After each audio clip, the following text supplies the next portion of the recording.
40 বছরের বেশি বয়সীদের নিয়ে উত্তরায় হয়ে গেল 40+ ফুটবল টুর্নামেন্ট। টুর্নামেন্টের টানে এই টুর্নামেন্টের ফাইনাল দেখতে মাঠে এসেছিলেন ঢাকায় নিযুক্ত আর্জেন্টিনার রাষ্ট্রদূত। বয়স শুধুই একটি সংখ্যা। 40 পেরিয়ে যারা ফুটবল মাঠে দৌড়ায় তাদের দেখে এই কথাটাই বারবার মনে পড়ে। 40 ঊর্ধ্বেদের নিয়ে উত্তরায় হয়ে গেল 40+ ফুটবল টুর্নামেন্ট। ফুটবলের প্রতি ভালোবাসা থেকে ফাইনাল দেখতে চলে এসেছিলেন ঢাকায় নিযুক্ত আর্জেন্টিনার রাষ্ট্রদূত H.E. Marcelo Carlos সিসা।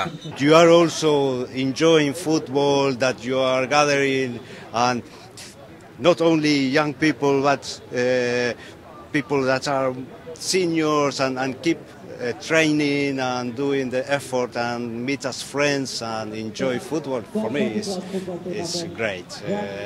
So I realized that football is uniting us, Bangladeshi and Argentina, in the same passion. এমন আয়োজনে অংশ নিতে পেরে খুশি খেলোয়াড়রা।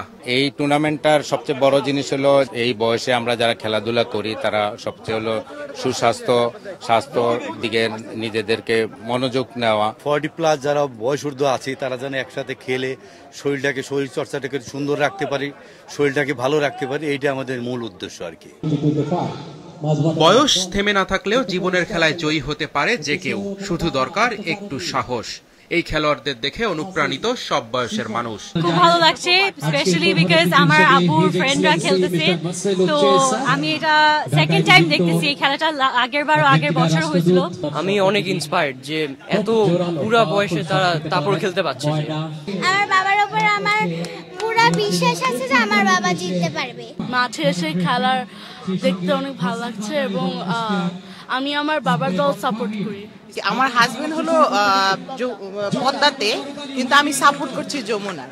আমি সবসময় তার এগেইনস্টে থাকতে পছন্দ করি, আমার ভালো লাগে। সবার সব বয়সে খেলা উচিত। খেলা আপনার স্বাস্থ্য ভালো লাগবে, খেললে আপনার মন ভালো থাকবে, খেলা আপনার জীবনটাকে সব দিক দিয়ে আরো ভালো করতে পারবে। ওরা এই বয়সে হচ্ছে যে ফুটবল খেলতেছে, দেখে ভালো লাগতেছে।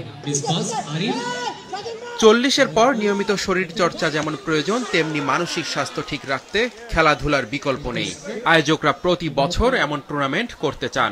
আমরা চাচ্ছি যে আমাদের যারা বাচ্চারা আছে ওরা যাতে বাসায় ডিভাইসে না থেকে ওরা যাতে মাঠে চলে আসে, এবং এই ডিভাইসের পরিবর্তে ওরা মাঠে যাতে একটা শারীরিক কসরত এবং এই ফুটবল এবং ক্রিকেট, বাস্কেটবল এই টুর্নামেন্টের মাধ্যমে যেন ওরা ওদের শারীরিক গঠন এবং ওদের যে জীবনটা এটা যেন ভালো হয়, সেইভাবে যেন কাটে, সেটাই আমাদের উদ্দেশ্য। ফাইনাল ম্যাচে টিম যমুনাকে 2-1 গোলে হারিয়ে চ্যাম্পিয়ন হয়েছে টিম পদ্মা।